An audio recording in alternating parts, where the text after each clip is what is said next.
우리는 죄와 싸워 이기고 싶은 마음이 간절한데 왜 우리 마음과는 달리 우린 죄에 자주 질까요? 우린 다른 사람을 사랑해서 다른 사람들과 늘 화평하게 잘 지내고 싶은데 왜 우리 마음과는 달리 다른 사람들과 관계가 좋지 못한 경우가 많을까요?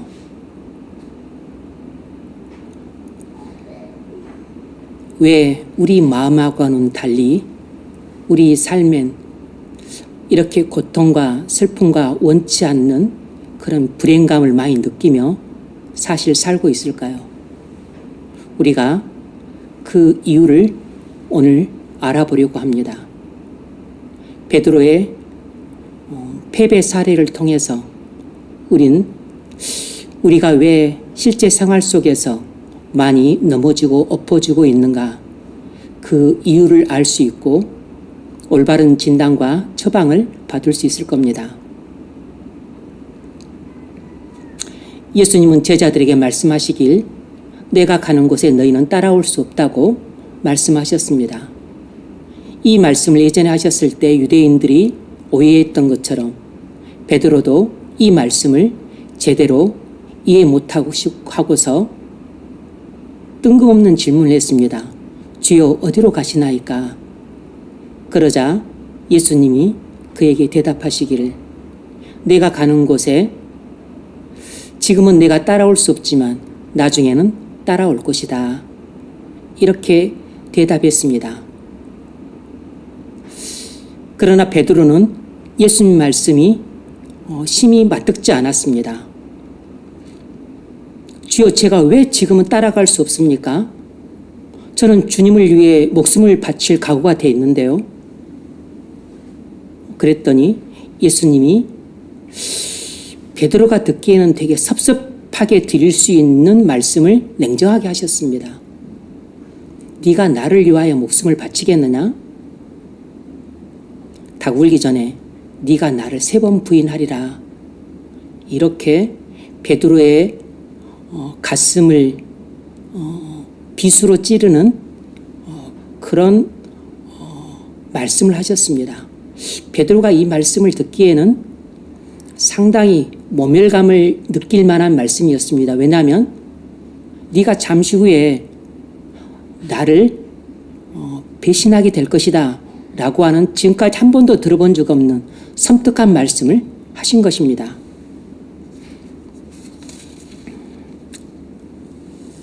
여러분, 예수님은 베드로에게 냉정하게 들릴 수 있는 말씀을 하셨습니다. 왜냐하면 베드로가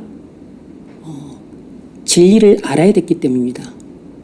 베드로는 지금 자기가 어떤 상태에 있는지를 새까맣게 모르고 나는 주님을 위해 목숨을 바칠 수 있는데 왜 제가 주님을 따라가지 못한다고 합니까? 이렇게 서운하다는 듯이 항의하듯이 주님께 대꾸했는데 주님의 말씀은 점입가경이었습니다. 네가 나를 위해서 목숨을 바치겠다고? 목숨을 바치기는커녕 네가 하루도 못 지나 지금 잠시 몇 시간이 지나면 네가 나를 부인하게 될 것이다. 이런 아주 모욕적으로 들릴 수도 있는 말씀을 하셨어요. 이처럼 불과 몇 시간 뒤에 자신이 배신자가 될 거라는 것조차 모를 정도로 베드로는 자기 자신을 새까맣게 몰랐습니다.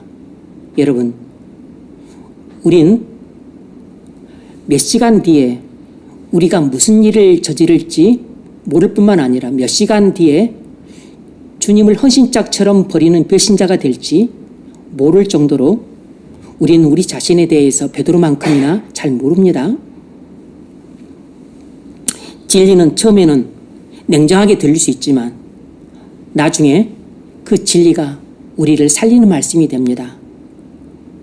이처럼 예수님은 베드로에게 친절한 척 하지 않으셨습니다. 얼마든지 베드로야, 내가 네 마음을 다 안다. 내가 네 마음을 다 알아. 하지만 네가 약해서 지금은 나를 따라할 수 없어. 이렇게 자상하게 말씀하지 않으셨습니다. 왜냐하면 그렇게 설명해줘도 이해 못할 게 뻔하기 때문입니다. 여러분, 설교가 처음에는 여러분 귀에 냉정하게 들려도 나중에는 냉정하게 들린 설교가 여러분의 영혼을 살립니다. 하나님 말씀이 여러분에게 친절하게 들리지 않을지라도 하나님이 친절하지 않아서가 아니라 지금 여러분에게 이것저것 설명해줘도 충분히 이해를 못하기 때문에 말씀하지 않고 그냥 큰 것만 말씀하시는 것입니다. 여러분은 베드로처럼 여러분 자신을 잘 모릅니다. 지금 여러분이 아는 게 틀린 것일 수 있고 지금 느끼는 게 잘못된 감정일 수 있습니다. 그러므로 하나님 말씀이 내 생각이나 내 감정과 다를 때 당장 흥분해서 불만을 품고 따지러 들기보다는 그냥 잠잠히 기다리시는 게 좋습니다. 때가 되면 나중에 알게 됩니다. 나중에 예수님이 체포되고 난 후에 예수님 말씀대로 베드로는 예수님을 3번 부인하고 말았습니다. 이처럼 예수님 말씀은 한 채의 오차도 없는 진리입니다. 베드로에게 진리였다면 우리에게도 진리인 것입니다. 그렇다면 베드로는 예수님을 사랑해서 죽을 마음이 있었음에도 불구하고 예수님을 왜 3번이나 부인하고 말았을까요? 예수님을 사랑하는 마음이 거짓이었기 때문일까요? 예수님을 위해 죽겠다고 하는 말이 입에 발린 말이기 때문일까요? 아닙니다. 베드로는 정말로 예수님을 사랑했고 예수님을 위해 정말로 죽을 마음을 갖고 있었습니다. 그럼에도 불구하고 베드로는 왜 예수님을 위해 죽기는커녕 예수님을 3번이나 부인하는 배신자가 되고 말았을까요? 우리가 오늘 그 이유를 반드시 알아야 됩니다. 왜냐하면 바로 우리가 꼭 베드로를 닮은 사람이기 때문이에요. 지금 베드로가 처한 형편이 우리가 처한 형편과 똑같기 때문입니다. 그건 베드로가 예수님을 위해 죽고자 하는 마음은 있었지만 예수님을 위해 죽을 수 있는 능력이 없었기 때문입니다. 우리는 이런 사실을 통해 무엇을 알 수 있을까요? 이 점이 중요하죠. 베드로는 예수님을 사랑해서 예수님을 위해 죽을 마음이 있었던 건 사실이지만 그런데 정작 죽어야 될 그 상황에서 죽기를 무서워하고 도망치면서 나는 예수님을 모른다고 3번이나 부인하는 일이 벌어지고 말았어요. 왜 그렇게 베드로는 예수님을 위해 죽고자 하는 진실된 마음이 있었음에도 불구하고 죽지 못하고 죽음을 두려워해서 도망쳐 버렸을까요? 우리가 이 베드로의 패배 사례를 통해서 중요한 교훈 2가지를 발견할 수 있는데 첫 번째가 뭐냐면 우리가 거룩한 마음을 품었다 할지라도 거룩한 마음대로 되는 것이 아니라는 사실입니다. 우리가 거룩한 마음을 품었을지라도 거룩한 마음대로 되는 게 아니라는 것입니다. 예컨대 우연이와 수연이가 엄마를 너무 좋아하기 때문에 나는 나중에 커서 엄마랑 결혼할 거야. 이렇게 말을 했다고 합시다. 애들이 가끔씩 이런 예쁜 짓을 하죠. 그럼 그때 엄마가 그 말을 듣고서 얘들이 나중에 커서 나랑 결혼한다고 하면 어떻게 하지? 고민을 할까요? 고민 안 할 겁니다. 왜냐하면 애들이 나중에 크면 언제 그런 말을 했냐는 듯이 엄마를 헌신짝 버리듯이 버리고 자기가 좋아하는 여자에게로 달려갈 것이 뻔하기 때문입니다.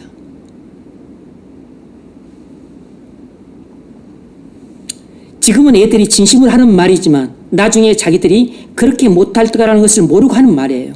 마치 베드로가 애들처럼 지금은 진심으로 예수님을 죽겠다고 말했지만 나중에 자기가 예수님을 위해 죽을 수 있는 능력이 없다는 것을 전혀 모르고서 말했던 것과 똑같은 것입니다. 여러분이 내년에는 성경 6회독을 목표로 하루에 성경을 20장씩 읽어야지 이렇게 마음 먹을 수 있습니다. 내년에는 이런 신앙훈련 같은 거 안 해도 이제 내가 자발적으로 새벽에 일어나서 1시간씩 기도를 해야 되겠다. 이렇게 목표를 세우고 결심할 수 있습니다. 잘 될까요? 뭐 잘 하는 사람도 일부 있겠지만 대부분은 잘 안 될 겁니다. 이제는 음란하고 방탕하게 살지 말아야 되겠다고 결심합니다. 지난주에 서로 사랑하는 말씀을 들었으니까 이제는 내가 사람들을 용서하고 사랑하는 마음을 살아야 되겠다. 이렇게 마음을 굳게 먹을 수 있습니다. 그래서 말씀을 듣고 진심으로 결심했습니다. 또 다른 사람들을 용서하고 사랑하며 살 수 있게 해달라고 또 여러 날 간절히 기도도 했습니다. 과연 그렇게 살 수 있을까요?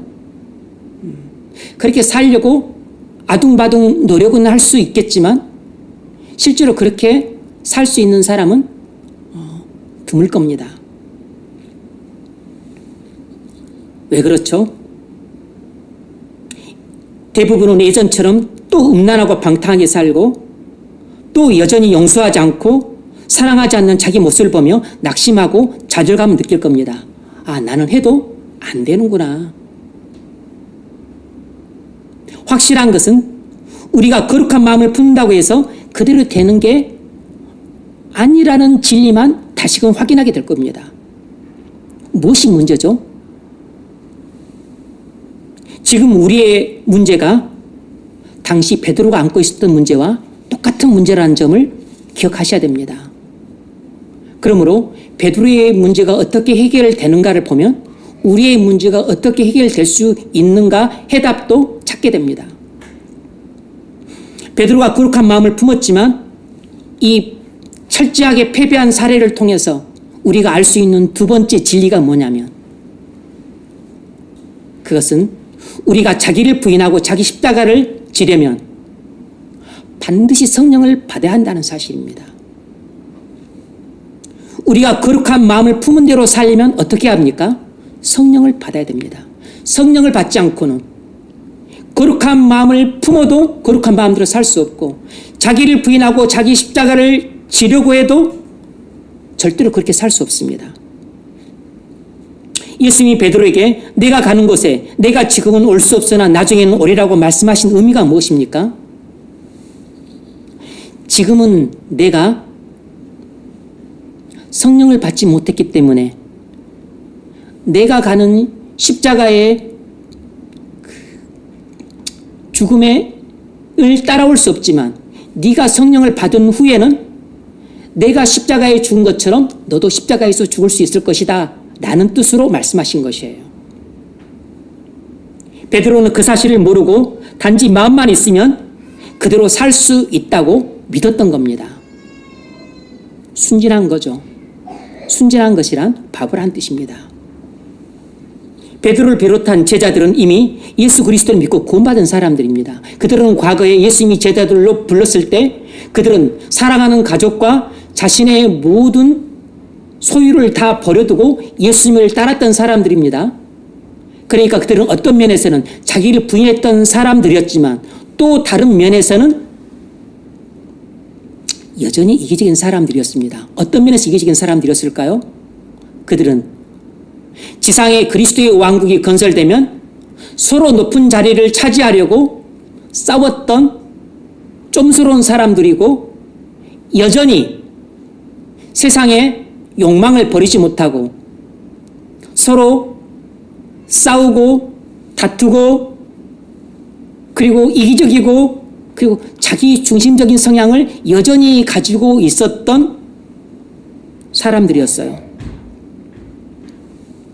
베드로를 비롯한 제자들이 이기적이고 자기중심적이고 용심이 많았다는 것은 무슨 말이냐면 제자들이 자아가 아직도 펄펄 살아있는 사람들이었다는 뜻입니다. 그러니까 베드로의 문제는 예수 믿고 구원받고 그리고 예수님을 사랑하는 마음이 있었던 것은 사람이심에도 불구하고 예수님을 위해서 죽을 수 없었던 것은 베드로의 자아가 살아있었기 때문이에요. 베드로의 자아가 살아있었기 때문에 예수님을 사랑하는 마음이 없었던 건 아니지만 예수님을 위해서 죽겠다고 결심도 했지만 그러나 예수님을 위해 죽어야 될 상황에서 예수님을 위해 죽을 수 없었던 것입니다. 자아는 절대로 다른 사람을 위해 희생하려 들지 않습니다.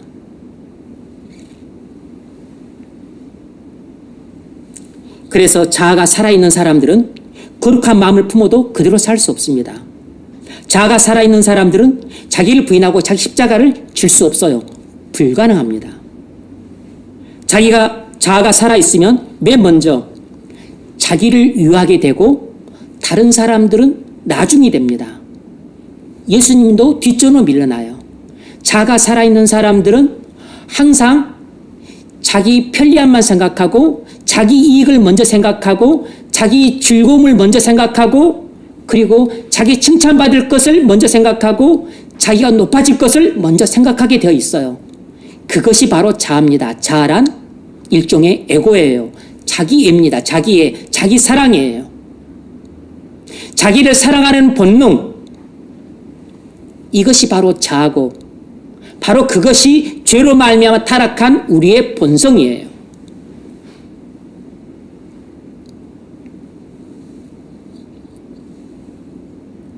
그러니 베드로가 아무리 예수님을 사랑해서 죽고자 하는 마음이 있었다고 해도 실제로 죽기는커녕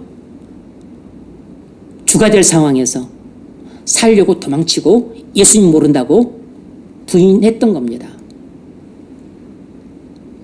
여러분, 거룩하게 살려는 마음이 간절해도 마음대로 안 되시죠? 이제는 좀 새롭게 살아봐야 되겠다고 결심해도 아예 노력조차 잘 안 되죠? 그래서 낙심이 될 때가 많이 있을 겁니다. 교회와 하나님 나라 확장을 위해 살아야겠다고 늘 생각은 하고 있는데 행동으로 옮겨지지 않을 때가 많습니다. 인간관계를 잘하고 싶은데 좀처럼 내 마음대로 안 돼서 참 힘들고 고민이 될 겁니다. 직장 어디를 가도 동료들이 나를 별로 좋아하지 않는 것 같고 나는 늘 사람들과의 관계가 힘들다고 느낍니다. 이렇게 느끼는 사람들이 한둘이 아니라는데 문제가 있어요. 왜죠? 직장에서도 동료들에게 그리스도 향기를 전하고 빛과 소금이 되는 삶을 살아서 전도도 하고 싶은데 마음대로 안 돼서 참 자신이 못났다고 자괴감이 들 때가 많습니다. 왜 그럴까요? 그것은 여러분의 자아가 쌩쌩하게 살아있기 때문입니다. 자아가 죽어야 십자가를 질 수 있는데 자아가 살아있기 때문에 십자가를 지려고 하기는커녕 자기를 위하는 영광만 어디로 가는 것입니다. 편리함만 찾고 즐거움만 찾고 자기 유익만 먼저 생각하고 그리고 자기 좋은 것만 생각하고 그리고 자기 칭찬받을 일만 하려고 하는 것이에요. 더럽고 힘들고 어려운 일들은 네가 하고 나는 폼나고 생색나고 그리고 남한테 칭찬받을 일은 내가 하고 이렇게 하고 싶은 마음이 드물게 만드는 게 자아고 이렇게 살거나 행동하게 되면 다른 사람들이 나를 좋아할 리가 없습니다. 이것은 빛으로 사는 게 아니고 어둠으로 사는 것이고 소금으로 사는 게 아니고 함께 썩어지는 삶을 살게 되는 것입니다.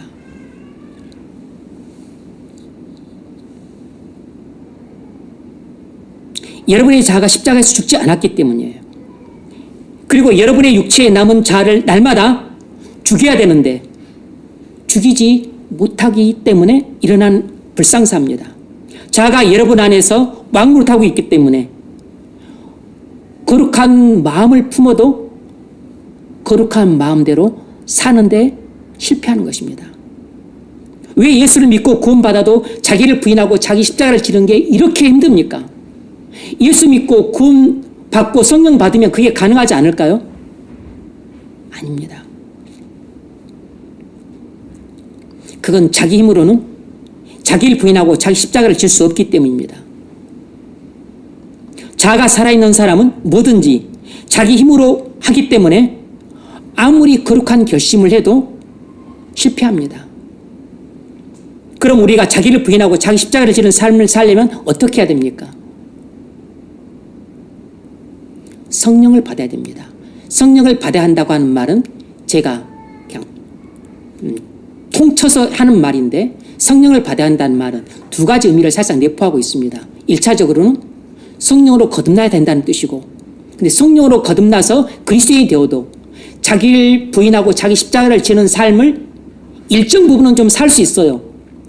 그러나 온전히 자기를 부인하고 자기 십자가를 지는 삶을 사는데 실패할 때가 많습니다. 그래서 한층 더 필요한 게 뭐냐면 성령의 부심이 필요한 것이에요. 왜 성령을 받아야 할까요? 그건 성령으로만 자기를 부인하고 자기 십자가를 질 수 있기 때문입니다. 그런데 이 성령님이 누구냐면 바로 예수님이에요. 오직 예수님만 철저히 자기를 부인하고 자기 십자가를 지셨습니다. 예수님은 우리를 위해서 성육신하셨고 우리를 위해서 십자가에서 죽으셨습니다. 그러므로 예수님은 자신을 위해서가 아니고 오직 우리를 위해서 자기를 부인하고 자기 십자가를 지신 분이세요.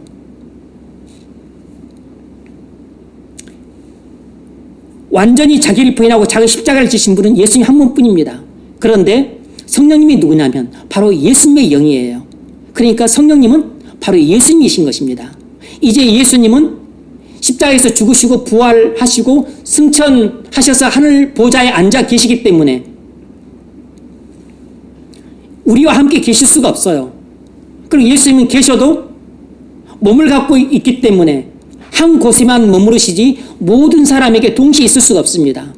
그래서 예수님은 자신이 하늘나라에 가시고 우리에게 성령님을 보내주시는 것이 우리를 위해 훨씬 더 좋은 일이었기 때문에 예수님은 하늘에 가셔서 우리에게 성령을 보내주신 것이에요. 그러므로 성령이 예수를 믿는 모든 사람 마음속에 임하게 되므로 우리 안에 예수님이 살아 계시는 것입니다. 그래서 예수님이 베드로에게 지금은 안 되나 나중에 된다고 말씀하신 것은 지금은 성령을 네가 받지 않아서 안 되는 것이고 나중에 성령을 받기 때문에 네가 나를 위해서 십자가에 죽게 될 것이다 라고 말씀하신 것이에요. 예수님을 3번 부인했던 것은 베드로의 생애의 최대 실패입니다. 베드로는 끝장이라 생각했기 때문에 예수님이 부활하신 것을 알고 나서도 예수님이 자신을 쓰시지 않고 버리실 거라고 생각했기 때문에 그냥 갈릴리 호숫가로 가서 다시 어부가 되어서 고기잡이를 했습니다. 그러나 예수님은 당신을 3번이나 부인했던 베드로를 결코 버리지 않고 다시 그를 들어 사용하셨습니다.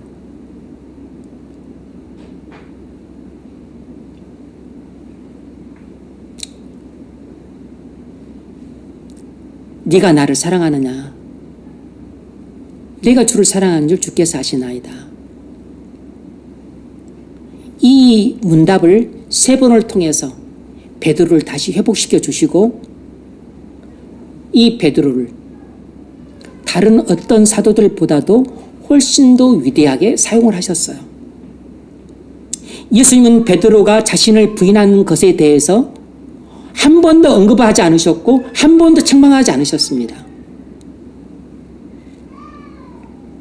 우린 이것을 어떻게 해야 됩니까?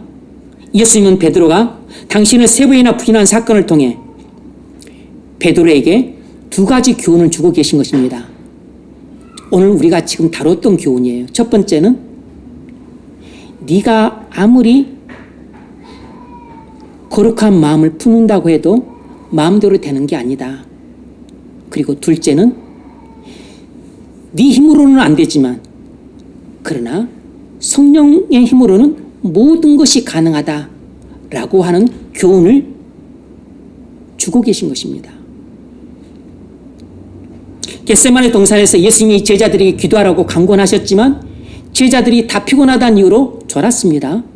그때 예수님이 제자들에게 뭐라고 말씀하셨냐면 마음은 원이로되 육신이 약하도다 이렇게 말씀하셨어요. 그런데 이것을 사람들은 이렇게 오해합니다. 아, 기도할 마음은 있는데 육신이 피곤하니까 기도를 못하는구나, 이런 뜻으로 말씀하신 것으로 이해를 하는데 그런 의미가 없는 건 아니지만 그러나 실질적인 의미는 그런 게 아니고, 그럼 제자들이 피곤하면 예수님은 안 피곤합니까? 피곤하면 기도하기 힘들다는 건 몰라서 예수님이 하신 말씀일까요? 아닙니다. 너희가 기도할 생각은 갖고 있지만 기도할 능력이 없다고 말씀하신 것이에요.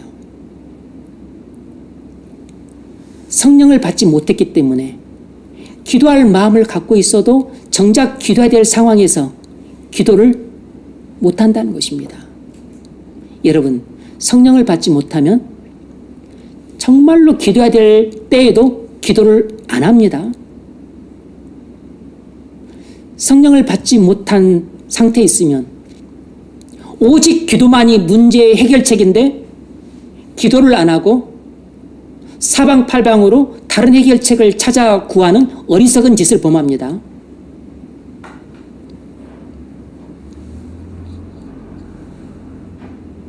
자가 죽지 않은 사람은 깨달아도 그대로 살지 못하고 생각이 있어도 그대로 살지 못하고 마음이 있어도 그대로 살지 못해요. 베드로는 예수님의 권능 있는 설교를 많이 듣고 감동을 받았던 사람입니다. 베드로는 예수님이 많은 병자들을 치유한 것을 직접 보았고 눈을 뜨게 한 것을 보았고 38년 된 병자를 고친 것도 보았고 묻는 병자를 고치는 것도 보았고 귀신들을 쫓아내는 것도 보았고 그리고 물을 포도주로 바꾸는 기적도 보았고 그리고 오병이어로 2만 명을 먹이고 12광주를 남기는 그 엄청난 기적도 본 사람이에요. 그리고 이 베드로 자신이 물 위를 걷기도 했지만 설교를 많이 듣고 은혜도 받고 병자를 고치는 것도 보고 귀신을 쫓아내는 것도 보고 기적을 행하는 것도 보았고 자신이 물 위를 걷는 기적도 본인이 체험을 했지만 그러나 끝내 예수님을 부인하고 말았습니다. 왜 그랬을까요? 자아가 십자가에서 죽지 않았기 때문입니다. 자아가 죽지 않으면 설교를 듣고 은혜를 많이 받고 기도를 7시간씩 하고 그리고 귀신이 쫓겨나가는 것을 보고 본인이 귀신도 쫓아내고 본인이 병도 고치고 본인이 기적도 행하고 본인이 물 위를 걷기도 해도 자아가 죽지 않으면 자기를 부인하고 자기 십자가를 지는 제자도를 실천 못합니다. 우린 마음만 먹으면 당장이라도 할 수 있을 것처럼 생각했다가도 현실에서 자주 패배의 잔을 마시고 낙심했을 겁니다. 이런 일이 반복되면 많은 사람들이 자포자기하고 아예 거룩한 결심도 안 하고 순종도 안 하려고 합니다. 이처럼 아예 포기하고 체념 상태에 빠지는 것이 바로 마귀가 노리는 것이에요. 이처럼 해도 안 되는구나 라고 하는 패배의식에 쩔어서 이제는 그냥 뭘 어떻게 될지 방향도 찾지 못해서 그냥 자포자기 상태에 빠지고 체념 상태에 빠진 사람들은 지금 어떤 상태에 있는 거냐면 마귀에게 속아서 마귀의 마수에 붙잡혀서 지금 마귀의 그 미혹에 빠져 있는 상태입니다. 지금 마귀의 시험에 든 상태라고. 내 마음대로 안 되는 것이 정상입니다. 내 마음대로 되면 성령님이 필요 없어요. 내가 거룩한 한 목표 세운 대로 되면 성령님 필요 없어요. 내가 마음 먹고 결심한 대로 되면 예수님 도움 필요 없어요. 내가 하고 싶은 대로 내 생각대로 할 수 있으면 우리 기도할 필요 없습니다. 십자가에서 자아가 죽지 않은 사람은 아무리 기록하는 결심을 해도 안 됩니다. 결심하고 노력해도 안 돼요. 그렇다고 낙심할 필요가 전혀 없습니다. 왜냐하면 우리에겐 성령님이 계시기 때문입니다. 패배와 실패로 가득 찬 죄인인 우리에게 유일한 소망은 성령님 한 분밖에 없어요. 만일 우리에게 성령님이 안 계신다면 우리는 완전한 절망의 구덩이 속에서 못 빠져나옵니다. 나는 아무것도 하지 못하지만 성령님은 모든 걸 하실 수 있습니다. 성령님이 우리 안에 들어오실 때 우리가 예수님과 한 몸으로 연합이 됩니다. 다시 말하면 우리가 주 예수 그리스도를 믿을 때 우리는 성령을 받게 돼요. 성령을 받게 되면 나는 예수 그리스도와 한 몸이 됩니다. 성령님이 내 안에 들어오셔서 나를 예수 그리스도와 한 몸으로 묶으세요. 그때 내 자아가 십자가에서 죽게 됩니다. 그것을 바울은 갈라디아서 2장 20절에서 이렇게 말했습니다. 내가 그리스도와 함께 십자가에 못 박혔나니.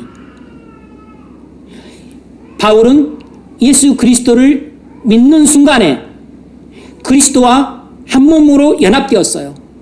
성령께서 자기 안에 들어오심으로 바울은 그리스도 안에서 십자가 위에서 죽은 것입니다.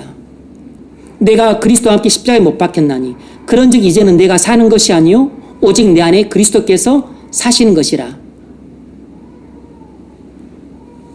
여러분, 우리가 예수를 믿고 성령을 받아 그리스도와 한 몸이 되면 나는 그리스도와 함께 십자가에서 죽었습니다. 그러므로 나는 죽었기 때문에 이제 내 안에 사는 것은 옛날 나가 아니고 내 안에 예수님이 살아계신 것입니다. 내가 예수를 믿고 그리스도와 연합되는 순간 나는 그리스도와 함께 십자가에서 죽었어요. 그러므로 죄의 지배를 받던 나는 십자가에서 죽었습니다. 이제는 예수님의 지배를 받는 나만 살아있는 것이에요. 죄의 지배를 받던 나는 옛 자아고 예수님의 지배를 받는 나는 새로운 자아인 것입니다. 그러므로 모든 그리스도인은 옛 자아는 죽은 사람이고 새 자아가 살아있는 사람이에요. 그래서 그리스도인은 주인이 바뀐 사람입니다. 우리는 다 엄마 뱃속에서 태어날 때 죄가 나의 주인이었습니다. 그런데 우리가 그리스도 안에서 다시 태어날 때 죄는 죽고 예수님이 나의 주인으로 바뀝니다. 내가 예수님과 함께 십자가에서 죽지 않는 이상 내 자아로는 죄악만 지을 뿐 거룩한 결심을 실천하지 못합니다. 하지만 여러분이 성령을 받으면 여러분 자아가 죽고 여러분 안에 예수님이 사셔서 역사하심으로 거룩한 결심도 할 수 있고 거룩한 결심을 실천할 수도 있게 됩니다. 그래서 비록 지금 결심해도 안 되고 노력해도 안 되고 아무리 시도해도 안 된다고 해도 낙심할 이유가 없습니다. 왜냐하면 나는 못하지만 예수님 안에서 성령님은 모든 걸 하실 수 있기 때문입니다. 소망이 있기 때문에 낙심하지 말고 절망하지 말라는 뜻입니다. 그래서 예수님이 승천하시면서 제자들에게 뭐라고 말씀하셨습니까? 예수님이 승천하시기 직전에 제자들에게 뭔가를 당부하셨다면 그 당부의 말씀은 최고로 중요한 말씀이겠죠. 그죠? 이제 예수님이 승천하시기 바로 직전에 제자들에게 최후로 하신 말씀이 뭐냐면 사도행전 1장 4절 말씀이에요. 너희는 예루살렘을 떠나지 말고 내게 들은 바 아버지의 약속하신 것을 기다리라.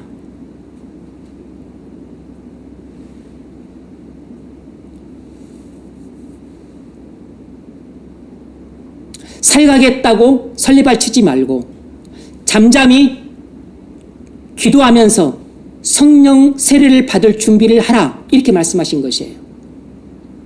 요한은 물로 세례를 주었으나 너희는 몇 날이 못 되어 성령으로 세례를 받으리라. 이렇게 말씀하셨어요.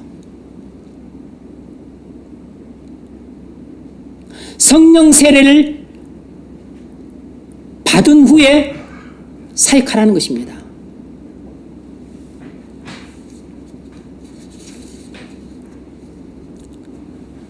예수님이 이렇게 신신당부를 하셨어요.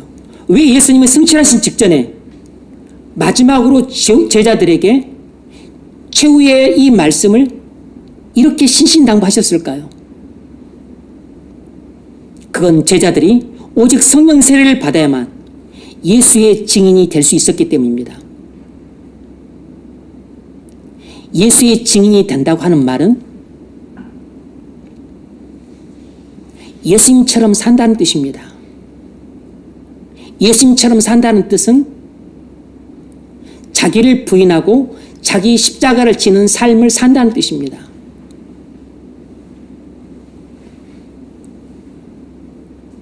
사도행전 1장 8절 오직 성령이 너에게 임하시면 너희가 권능을 받고 예루살렘과 온 유대와 사마리아 땅끝까지 이르러 내 증인이 되리라.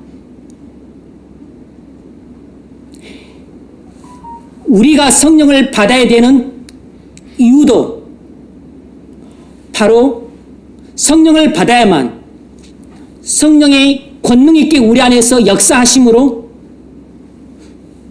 우리 힘으로는 살 수 없는 자기를 부인하고 자기 십자가를 지는 삶을 성령께서 권능으로 역사하시면 성령의 역사로 자기를 부인하고 자기 십자가를 지는 삶을 살 수 있기 때문입니다. 우리는 우리 힘으로 예수의 증인의 삶을 살 수 없어요. 예수의 증인의 삶을 살려면 반드시 우리 안에서 성령의 역사하시되 무기력하게 역사하면 살 수 없고 성령이 권능 있게 역사를 해야만 자기를 부인하고 자기 십자가를 지는 삶을 살 수 있는 것입니다. 그래서 베드로가 성령이 부어지기를 열흘을 기다려서 성령을 받았던 것은 자기 힘으로는 아무것도 할 수 없다는 사실을 베드로는 자기의 뼈저린 실패를 통해서 교훈을 받았기 때문에 아무 말도 이의제기를 하지 않고 마가의 다락방에서 성령 받을 때까지 열흘을 기도로 준비했던 겁니다. 여러분, 실패도 자산입니다. 믿음으로 살려는 아무런 결심도 안 하고 순종하려는 아무런 시도도 안 하는 사람은 실패도 없겠지만 아무런 결심도 안 하고 아무런 순종도 안 하는 것 자체가 사실상 완전한 실패라는 걸 아셔야 됩니다. 그건 실패를 통해 배운 것도 없습니다. 뭐 실패를 해봐야 배운 게 있죠. 저는 정주영 씨를 존경하는데 정주영 씨는 말하기를 실패란 없다. 다만 고난이 있을 뿐이다. 여러분, 그 사람은 믿는 분도 아닌데 이런 엄청난 그 철학 하나로 불가능한 일을 우리나라에서 이루었습니다. 여러분, 정중 씨가 해낸 수많은 일들은 우리 이성과 상식을 생각할 때는 불가능한 일들이에요. 울산을 비롯해서 저기 어디죠? 거제도 그런 조선소를 세운 것만 하더라도 그건 불가능한 일입니다.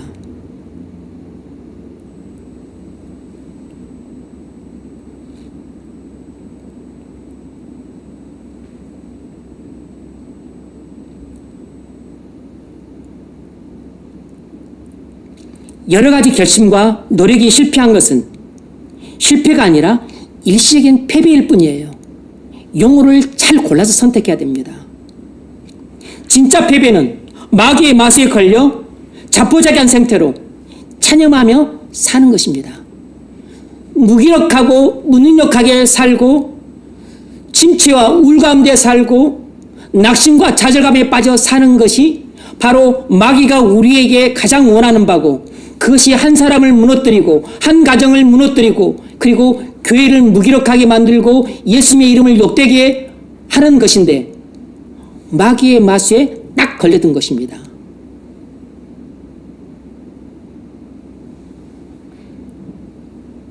패배의식에 찌들어 좌절감 속에서 원망이나 불평하며 사는 것이 마귀에게 속고 사는 진짜 실패예요. 그래서 그렇게 살다가 지옥 가는 것이 영원한 실패인 것입니다. 영원한 실패한 인생이란 바로 그런 인생인 것이에요. 여러분, 패배를 두려워하지 마십시오.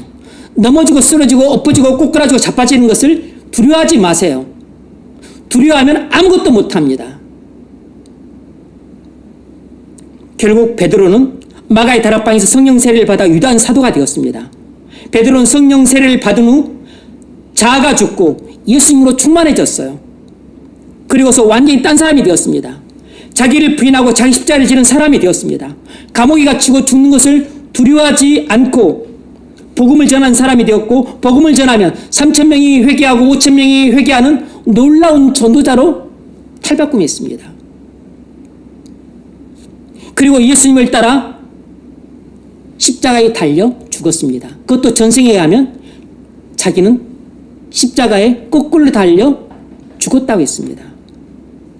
베드로에게 어떻게 이렇게 상전벽해하는 엄청난 변화가 일어났죠? 그것은 그가 성령을 받음으로 자아가 십자가에서 죽고, 그리고 자기 안에 계신 예수님으로 그가 살았기 때문에 이 성령의 권능 있는 역사를 통해서 그가 상상할 수 없는 놀라운 일들을 해낼 수 있었던 겁니다.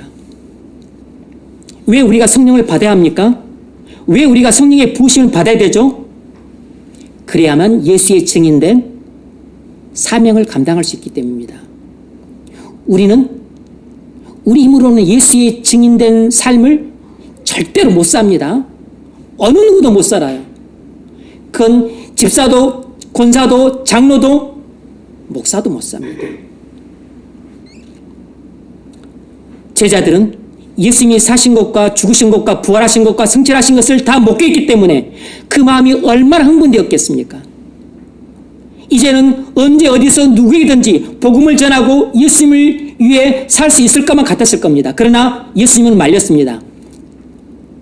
지금은 안 된다. 예루살렘 떠나지 말아라. 제자들이 자기 힘으로 하다가 베드로처럼 호응장담했던 실수를 또 되풀이할 것을 뻔히 아셨기 때문입니다. 우리 힘으로는 신앙생활을 할 수 없습니다. 우리 힘으로는 예수 믿을 수 없어요. 우리 힘으로는 예수님 말씀대로 죽었다가 살아나도 못 삽니다. 우리 힘으로는 새벽기도 못해요. 우리 힘으로는 성경 하루에 10장, 20장, 100장씩 못 읽습니다. 그러나 성령이 권위있게 역사를 하게 되면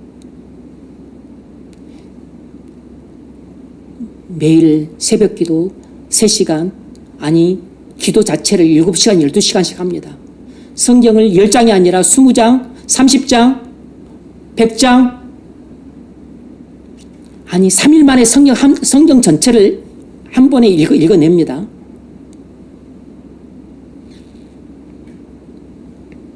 여러분, 우리 교회 표어는 진리의 빛으로 천국 순례자 삼는 교회입니다. 우리 교회는 어두운 세상에 복음의 빛을 비춰 방황하는 사람들을 천국 순례자로 삼는 것을 목표로 하고 있습니다.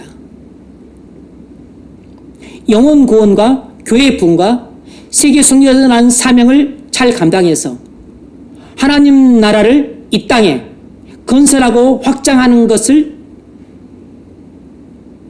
저의 목표이기도 하지만 여러분의 목표이기도 하잖아요. 그런데 왜 우리가 이런 삶을 사는데 어려움이 많죠? 왜 우리가 이런 삶을 힘있게 살지 못하고 왜 자주 넘어지고 엎어지고 때로는 패배를 맛보고 때로는 주춤거리고 침체하고 왔다 갔다 흔들리죠? 왜 그렇습니까? 우리가 그럴 마음이 간절하게 있고 우리가 그렇게 주님을 사랑하는 마음도 있고 우리가 그렇게 열심히 기도도 하는데 왜 안 되는 겁니까? 이유가 뭐죠? 우리의 자아가 살아있기 때문입니다.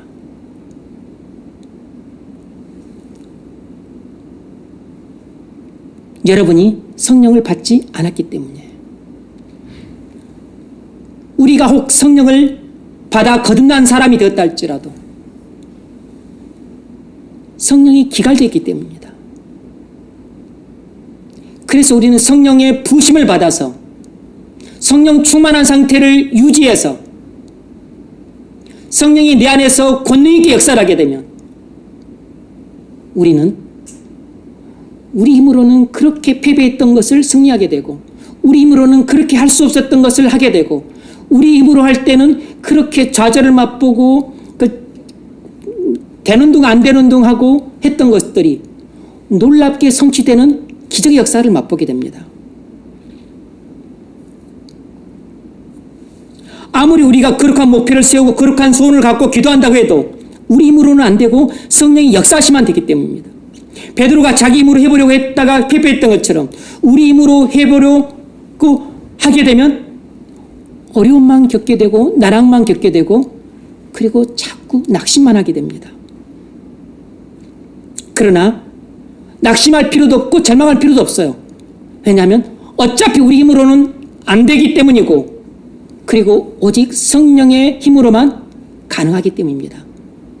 그래서 믿는 자에겐 소망이 있는 것이고 그리스도 안에서는 소망이 있는 것입니다.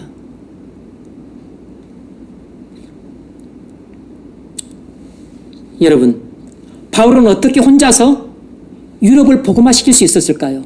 물론 바울의 전도 일행이 있었습니다. 대표적으로 바울을 이야기하는 것이에요. 여러분, 100만 명이 달라붙어도 유럽을 복음화시키는 게 불가능한 일입니다. 100만 명이 달라붙어도 유럽을 복음화시키는 게 불가능했는데 어떻게 몇 명의 조력자를 동반해서 바울이 100만 명이 달라붙어도 못하는 유럽의 복음화를 어떻게 혼자서 복음화시킬 수 있었을까요?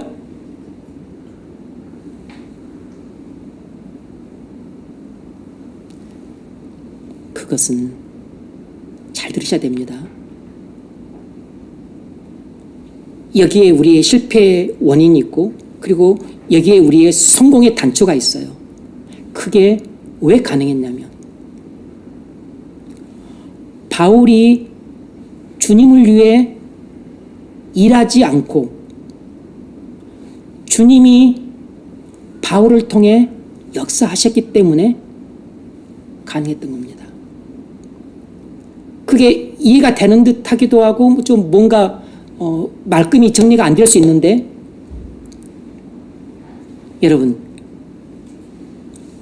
바울이 로마서 15장 18절에서 이렇게 자신의 사역의 성공 비결을 말합니다.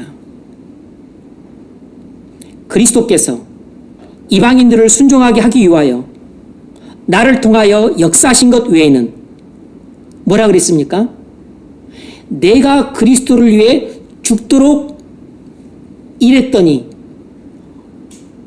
예루살렘도 에베소도 갈라디아도 고린도도 다 복음화되었다 이렇게 말하지 않았습니다. 그리스도께서 나를 통하여 역사하셨다 이렇게 말하고 있어요. 여기에 사도 바울의 기적적이고도 신비로운 사역 성공의 비결이 있는 것입니다. 그리스도께서 나를 통하여 역사하신 것 외에는 내가 감히 말하지 아니하노라. 그 일은 말과 행위로, 표적과 기사의 능력으로, 성령의 능력으로 이루어졌으며 이방인들의 복음화가 어떻게 이루어졌다고 말을 하냐면 성령의 능력으로 이루어졌다는 것입니다. 그래서 그 결과가 어떻게 됐냐면 예루살렘부터 일루리곤까지 그래서 다 복음화가 되었다는 것이에요. 그리하여 내가 예루살렘으로부터 두루 행하여 일루리곤까지 그리스도의 복음을 편만하게 전하였노라. 바울 한 사람이 100만 명에도 감당 못할 유럽의 복음화라는 불가능한 일을 한 것은 바울의 힘이 아니라 성령의 힘이었기 때문입니다. 이건 바울이 주님을 위해 일한 것이 아니라 주님이 바울을 통해 역사하셨기 때문에 가능했던 일입니다. 바울이 주님을 위해 일했더라면 그것은 미션 임파서블이에요. 그런데 성령께서 바울을 통해 권능 있게 역사하셨기 때문에 유럽의 복음화라는 이 미션 임파서블이 미션 파서블이 된 것입니다. 사람의 힘은 한계가 있지만 하나님의 힘은 한계가 없기 때문이에요. 그래서 우리 힘으로 하면 한 사람의 힘으로만 할 수 있는 일을 합니다. 하지만 성령이 나를 통해 일하시면 10사람이 할 일을 하게 되고 100사람이 할 일을 하게 되고 1000명이 할 일을 하게 되고 10,000명이 할 일을 하게 될 뿐만 아니라 10만 명이 감당해도 못할 일을 한 사람 혼자서 해낼 수 있는 겁니다. 그런 일이 바울을 통해서만 일어난 게 아니고 바로 우리나라에 오셨던 수많은 선교사님들을 한 사람 한 사람을 통해서도 똑같이 일어난 것이에요. 언도두와 아펜젤러가 1885년 제물포항을 통해 우리나라에 입국했었을 때 우리나라는 아주 새까만 칠흑같이 어떤 어둠이 덮고 있던 복음의 불모지였습니다. 그런데 그들이 자기는 죽었다 치고 그렇게 자기를 부인하고 자기 십자가를 지면서 그렇게 사역함으로써 놀라운 복음의 기적도 일어났습니다. 영혼들이 구원받고 교회가 부흥되고 그리고 하나님 나라가 급속히 확장되었어요. 언도두가 열심히 주님을 위해 일했기 때문일까요? 아펜젤러가 순교하면서까지 주님을 위해 일했기 때문일까요? 아닙니다. 성령께서 언도두를 통해 역사하셨기 때문에 한 사람 힘으로는 감당할 수 없는 일을 만 사람이 감당해도 못 감당할 일을 감당하게 하셨던 것이에요. 여러분, 말 못할 고민들이 많죠? 신앙생활을 해도 마음속에 걱정과 불안이 없지 않을 겁니다. 죄와의 싸움에서 지는데 이골이 났죠. 세상의 포로로 살아가는 자기 자신이 한심스럽죠. 어떻게 해야 될까요? 해결책은 딱 하나입니다. 성령을 받아야 됩니다. 성령으로 거듭나셔야 되고 더 나아가서 성령 부심을 받아야 됩니다. 이미 성령을 받은 그리스도인인데도 죄와의 싸움에서 자주 지는 사람들이 있습니다. 거룩한 결심을 실천하지 못합니다. 여전히 음란하고 방탕하게 살고 여전히 용서하지 않고 사랑하지 않고 살아갑니다. 미움과 분노와 정죄에 자주 빠져서 마음이 힘듭니다. 주변 사람들과 관계도 좋지 않습니다. 여러분이 이렇게 살고 있다면 성령의 권능이 전혀 없는 것은 아니지만 혹시 역사한다 하더라도 아주 미약하게 역사하고 있기 때문에 질이 멸렬한 성도로 살아가고 있는 것이에요. 여러분이 거듭난 그리스도인으로 이 땅을 살고 있다면 여러분은 이 세상의 빛으로 살고 있는 것인데 여러분은 이미 성령으로 거듭난 순간 이 세상의 빛이에요. 이 빛은 빛인데 밝게 비치는 환한 등불 같은 빛이 아니고 너무 가물가물해서 보일까 말까 반딧불 같은 그런 빛인 것입니다. 반딧불도 빛은 빛이죠. 근데 이것은 별로 있으나 마나한 빛이에요. 왜냐하면 빛으로서 역할을 못하기 때문입니다. 다른 사람들에게서 빛을 비춰야 되는데 반딧불로는 뭐 비출 수가 없죠. 그냥 반짝이는 정도니까. 성령이 기갈되어서 살아가는 성도. 그래서 그리스도인이지만 자아가 왕노타고 있는 성도는 살았다는 이름만 가졌을 뿐 죽은 자와 방불한 것입니다. 빛은 빛인데 거의 어둠과 흡사한 그런 빛인 것이에요.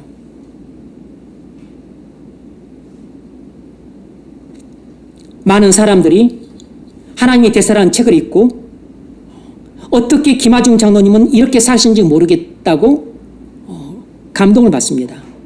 자기도 이렇게 살고 싶다고 말해요. 왜 똑같은 성령 받은 그리스도인인데 한 사람은 예수의 증인으로 살고 한 사람은 그렇게 못 삽니까?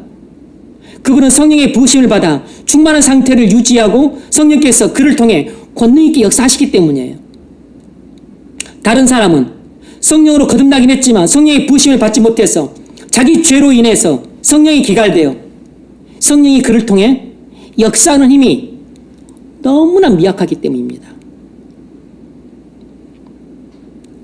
그래서 한 사람을 통해서는 불가능한 일이 일어나는 반면에 다른 사람을 통해서는 별로 일이 일어나지 않는 것입니다.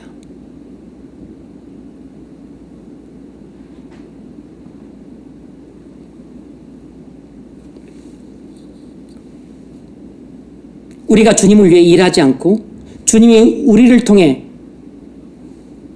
역사하시게 하려면 어떻게 해야 될까요? 성령을 받아야 합니다. 그리고 그 성령이 우리 안에서 권능 있게 역사를 하셔야 예수의 증인의 삶을 살 수 있습니다. 성령께서 권능 있게 역사를 하셔야 한 사람의 일만 하는 게 아니고 일당백의 믿음의 용사가 됩니다.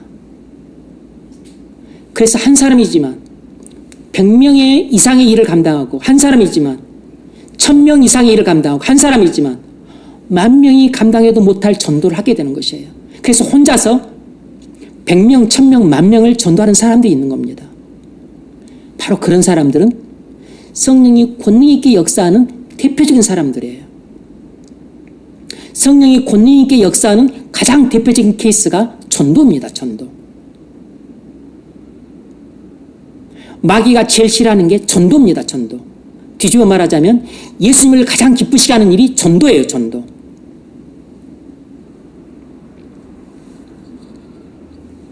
우리가 바울처럼 이렇게 성령의 강력한 역사가 일어나기를 바란다면 성령의 부심 받으십시오. 베드로 사도행전 19장 2절에서 바울이 에베소 교인들에게 물었습니다. 너희가 믿을 때 성령을 받았느냐? 너희가 믿을 때 성령을 받았느냐? 여러분이 예수를 믿을 때 성령을 받으셨습니까? 여러분이 신앙생활 할 때 성령의 부심을 받으셨어요? 성령 받고 새 생명을 받아야 됩니다. 그런데 그것만으로는 충분치 않습니다. 베드로처럼, 바울처럼, 김하중 장로님처럼, 또 존필드 목사님처럼, 그리고 조지 필드처럼, 조나단 에드워드처럼, 요한 웨슬리처럼 여러분 성령의 부심을 받아야 됩니다.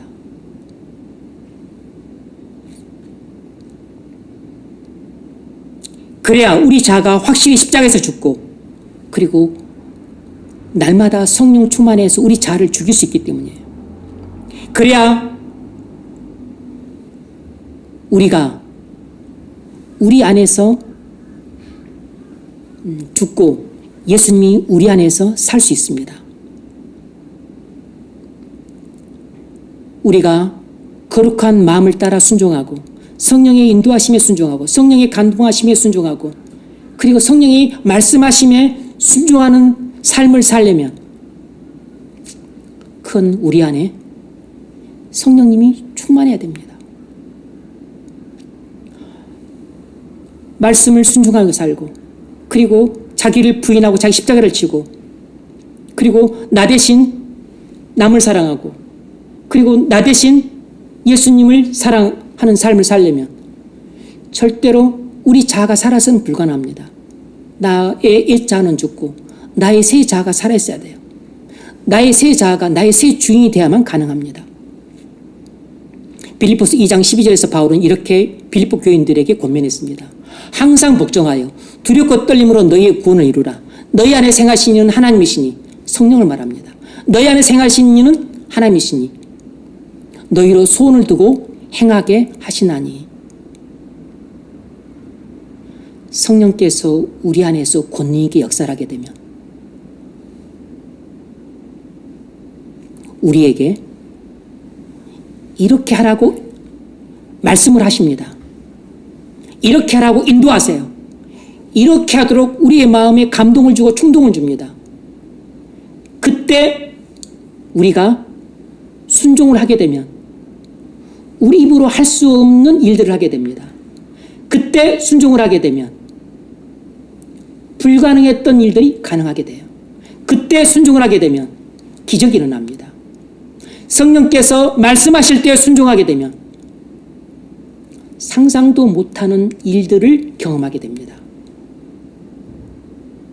기적은 성령께서 내게 권능으로 역사하실 때 내가 순종하면 그때 기적이 일어나는 것이에요.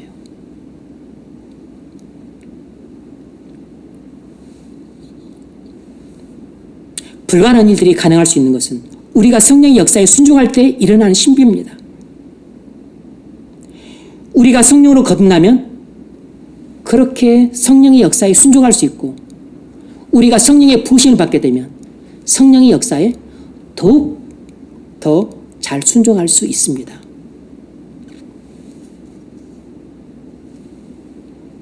여러분, 우리가 성령을 받으면 무엇을 잘할 수 있을까요? 우리 힘으로는 할 수 없는 일들을 잘할 수 있게 됩니다. 예수님이 가신 곳은 갈보리 십자가의 죽음이에요. 십자가의 핵심은 용서와 사랑입니다. 예수님이 십자가에서 죄인인 우리의 모든 죄를 거저 용서하셨고 죄인인 우리에게 하나님의 의의 옷을 거저 입혀주셨습니다. 그래서 예수님은 마지막 유언으로 제자들에게 서로 사랑하라고 당부하셨어요. 그 말은 제자들에게 서로 용서하고 서로 사랑하는 삶을 살라고 당부하신 것입니다.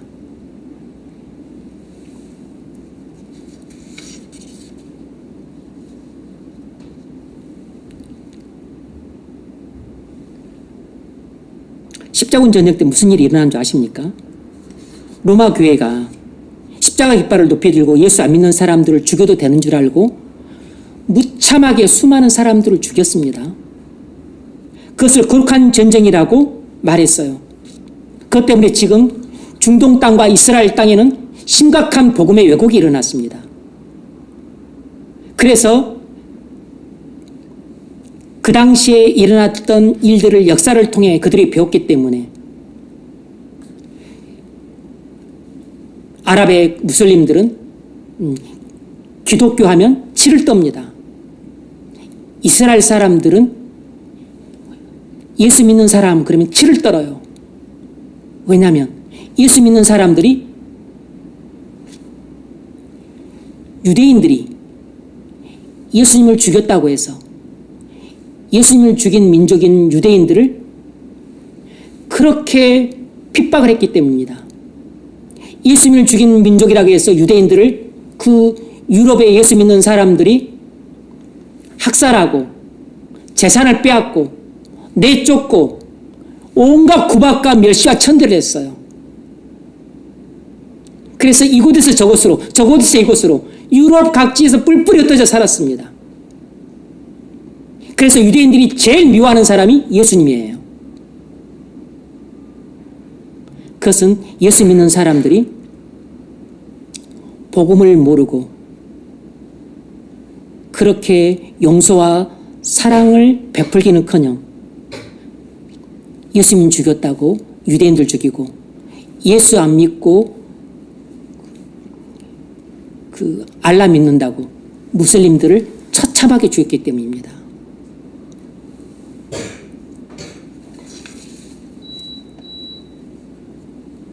이것이 기독교 역사예요. 여러분은 유대인들이 예수님 죽였다고 생각하십니까? 예수님을 죽인 것은 유대인이 아니라 우리입니다. 유대인들이 역사적으로는 예수님을 죽였다 할지라도 예수님이 십자가에서 죽은 것은 우리 죄 때문이에요. 우리가 죽인 것입니다. 복음을 모르면 이렇게 무서운 일들을 주님의 이름으로 끔찍하게 저지릅니다. 1907년 한국교회에 성령이 부어져서 붕이 일어났습니다. 교인들 한 사람 한 사람이 성령이 부어지자 무슨 일이 일어났냐면 교회 안에서 용서와 사랑이 불릴 때 일어났습니다. 성령의 역사를 통해서 회개가 일어났어요. 그러자 서로 용서하고 서로 사랑하기 시작한 것입니다. 교인들 사이에 서로 미워하고 다퉜던 사람들이 회개하고 진정으로 하나가 되었습니다. 당시 한국교회는 외국 선교사님들과 그리고 한국 토종 지도자들 사이에 불화가 있었습니다. 누가 교회 지도권을 갖느냐 하는 문제로 서로 갈등과 마찰이 있었어요. 그때 1907년 1월 14일 평양 장대인교회에서 붕이가 있었는데 1월 14일 금요일 토요일 블레어 선교사님이 고린도전서 12장 27절 말씀을 갖고 설교를 했습니다. 그리스도의 몸이요 너희는 그리스도의 몸이요 지체의 각 부분이라는 이 말씀을 갖고 설교를 했어요. 교회가 불화함은 마치 몸에 병이 난 것 같다는 말씀을 전했습니다. 교인 중 한 사람이 고난을 당하면 모든 교인이 다 이로 인해서 고난을 겪어야 되고 한 형제의 마음속에 있는 시기심은 온 교회를 해칠 뿐만 아니라 교회의 머리 대신 그리스도께 고통을 드리는 것이라는 설교를 했습니다. 그러면서 자신의 예를 들었어요. 자신이 사냥을 하다가 손가락 하나를 크게 다쳤는데 이 손가락을 크게 다쳐서 손가락만 아픈 게 아니고 온 몸이 쑤실 듯이 아프고 죽을 듯이 아프고 그리고 내가 얼마나 걱정했는지 모른다. 이 예를 들면서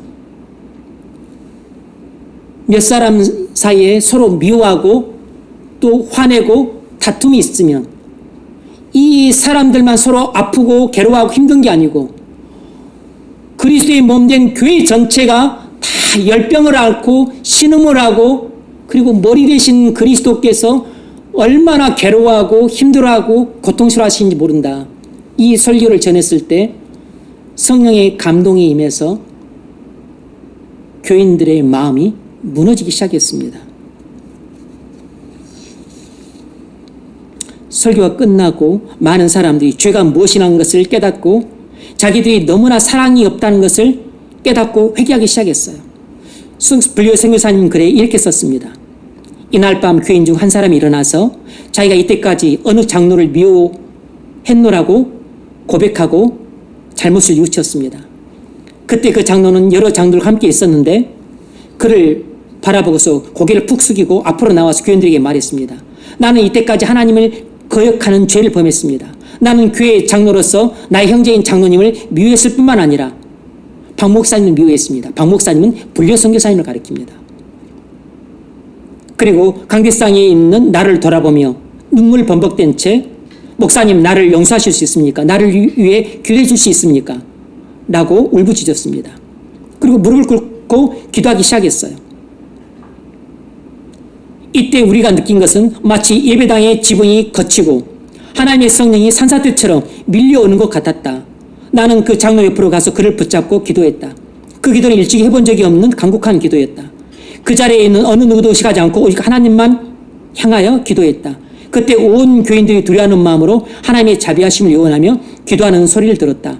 부흥이 임한 것이다.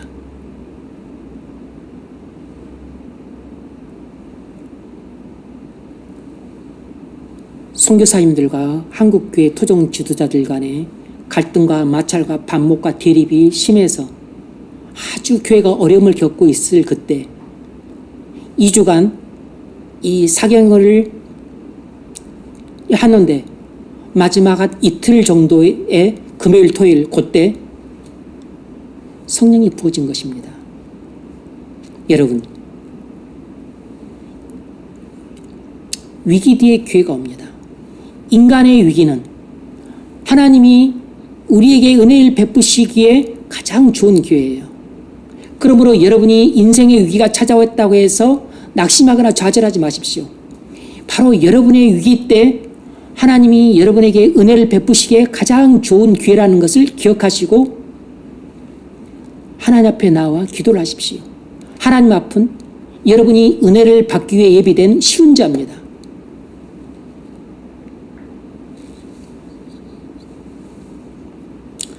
부흥의 본질은 죄인인 우리가 회개해서 서로 용서하고 서로 사랑하는 것입니다. 우리 자신은 죽고 예수님이 우리 안에서 통치하시며 순종하며 사는 것이에요. 이것이 바로 성령이 부어질 때 일어나는 일입니다. 진정한 용서와 진정한 사랑이 바로 자기를 부인하고 자기 십자가를 지는 것입니다. 그것이 제자도예요. 제자도는 자기를 부인하고 자기 십자가를 지는 것인데 다른 말로 하자면 서로 사랑하고 서로 용서하는 것입니다. 이 일이 우리 힘으로 안 되고 우리 마음으로 안 되는 것입니다. 이 일은 오직 성령의 역사로만 되는 것이에요. 말씀을 맺겠습니다. 여러분, 베드로는 자기 힘으로 십자가의 길을 가려다가 패배했지만 결국 성령 받고 기어코 십자가의 길을 걸어갔습니다. 지금 여러분이 십자가의 길을 가려다가 넘어지고 엎어진다고 해서 낙심해서 자포자기하지 마십시오. 포기하고 체념하는 것은 마귀의 속임수에 넘어가는 것입니다. 그리스도의 이름으로 명하노니 사단은 떠날저다 라고 선언하고서 사단을 쫓아내야 됩니다. 우리는 서로 미워하고 화내고 싸우고 이기적인 사람들이에요. 그런데 하나님의 아들은 우리의 모든 죄를 지고 십자가에서 죽으심으로 우리의 죄를 용서하셨습니다. 죄인인 우리에게 하나님의 의라는 옷을 값없이 거저 입혀주시는 큰 사랑을 베풀어 주셨어요. 오직 예수님만 용서하고 사랑하실 수 있습니다. 그러므로 오직 성령님만 우리로 하여금 용서하고 사랑하시게 하실 수 있어요. 성령께서 우리 안에서 권능 있게 역사를 하시면 우리 힘으로는 절대 용서할 수 없는 사람을 용서할 수 있고 우리 힘으로는 절대 사랑할 수 없는 사람을 사랑할 수 있는 기적이 일어납니다. 그것이 기적이에요. 우리가 귀신을 쫓아내는 것도 기적이고 병을 고치는 것도 기적이고 그리고 부도났던 사업을 일으키는 것도 기적이지만 진짜 기적은 절대로 용서할 수 없고 사랑할 수 없는 우리가 다른 사람을 용서하고 사랑하는 것이 진짜 기적입니다. 그러므로 우리가 용서하고 사랑하는 삶을 살려면 성령을 받아야 합니다. 여러분이 자기를 부인하고 자기 십자가를 지는 삶을 살고자 한다면 성령을 받으셔야 돼요. 성령을 받아야 우리 자아가 꼼짝 못하고 예수님이 우리 안에서 강력하게 역사합니다. 성령의 권위인 역사가 우리를 통해 일어나면 우리는 불가능한 사명을 감당할 수 있습니다. 일당 백의 용사, 일당 천의 용사, 일당 만의 용사가 될 수 있어요. 그건 누구든지 될 수 있습니다. 왜냐하면 성령이 여러분에게 임하시기만 하면 우리는 한순간에 천지개벽이 일어나는 것이에요. 그러므로 성령의 권능 있는 역사에 순종하십시오. 지금부터 성령의 권능 있는 역사에 순종을 하십시오. 그러면 여러분 힘으로 도저히 할 수 없는 용서를 하게 됩니다. 여러분 힘으로 도저히 할 수 없는 사랑을 하게 돼요. 그리고 여러분 힘으로는 안 될 것 같다 생각했던 불가능한 일들을 할 수 있게 됩니다. 여러분 힘으로는 이런 일은 불가능할 것 같다고 여겨졌던 일들이 일어나게 돼요. 성령의 권능에 순종을 하십시오. 성령의 권능의 역사에 순종을 하십시오. 그러면 난치병도 치유되고 불치병도 치유되고 심지어는 죽은 사람도 살아납니다. 그러면 여러분은 을 통해서 상상성을 없는 놀라운 일들이 일어나게 된 것을 경험하게 될 것입니다. 이런 은혜가 우리 모두에게 임하시길 주의 이름으로 축원합니다.